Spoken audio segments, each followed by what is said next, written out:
আজকে আপনাদেরকে তৈরি করে দেখাবো জলপাই আচারের দুর্দান্ত একটি রেসিপি, যেটা আপনারা ঘরে বসে নিজেরাই তৈরি করতে পারবেন এবং এটা কিন্তু খেতে অনেক সুস্বাদু, টক ঝাল মিষ্টি, অসাধারণ টেস্টি।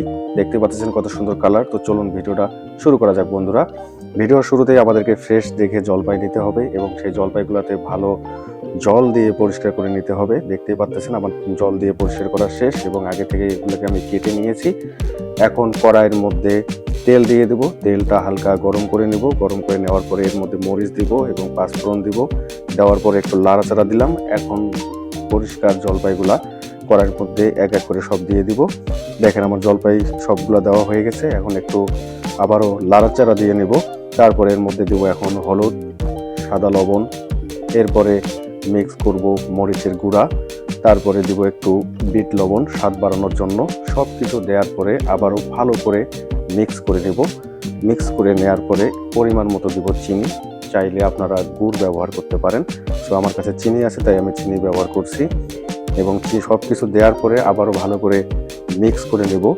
মিক্স করে নেওয়ার পরে একটু ওয়েট করব। আর অবশ্যই আপনারা চুলার যে আঁচটা আছে সেটা একটু মিডিয়াম দিয়ে রাখবেন, কারণ বেশি আঁচ দিলে জলপাইয়ের নিচের দিকটা আপনার পুড়ে যেতে পারে। তাই হালকা আঁচ দিয়ে 20 থেকে 30 মিনিট এভাবে সিদ্ধ করে নেবেন। এভাবে জলপাইগুলো সিদ্ধ করার সময় অবশ্যই ঢাকনা দিয়ে রাখবেন, কারণ ঢাকনা দিলে জলপাইগুলোর উপরে এবং নিচে সমানভাবে সিদ্ধ হবে। তাই আপনারা অবশ্যই ঢাকনা ব্যবহার করবেন।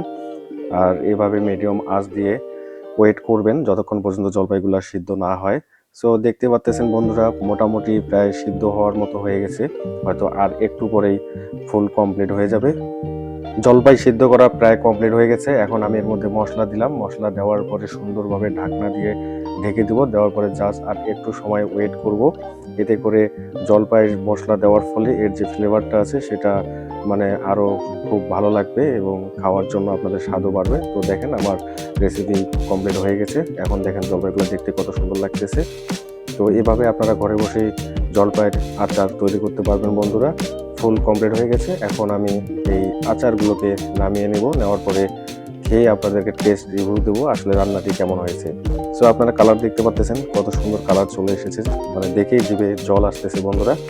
সো এবার টেস্ট করার পালা। এখন আমি একটা টেস্ট করব। টেস্ট করে আপনাদের বলবো কেমন হয়েছে। সো আমি খাওয়ার পরে দেখতেছি রান্নাটা আমার কাছে অসাধারণ লাগতেছে। ধন্যবাদ সবাইকে। তো বন্ধুরা, জলপাই আচারের রেসিপিটি যদি আপনাদের ভালো লেগে থাকে তাহলে অবশ্যই লাইক, কমেন্ট, শেয়ার করে আপনাদের বন্ধুদেরকে দেখার সুযোগ করে দিবেন।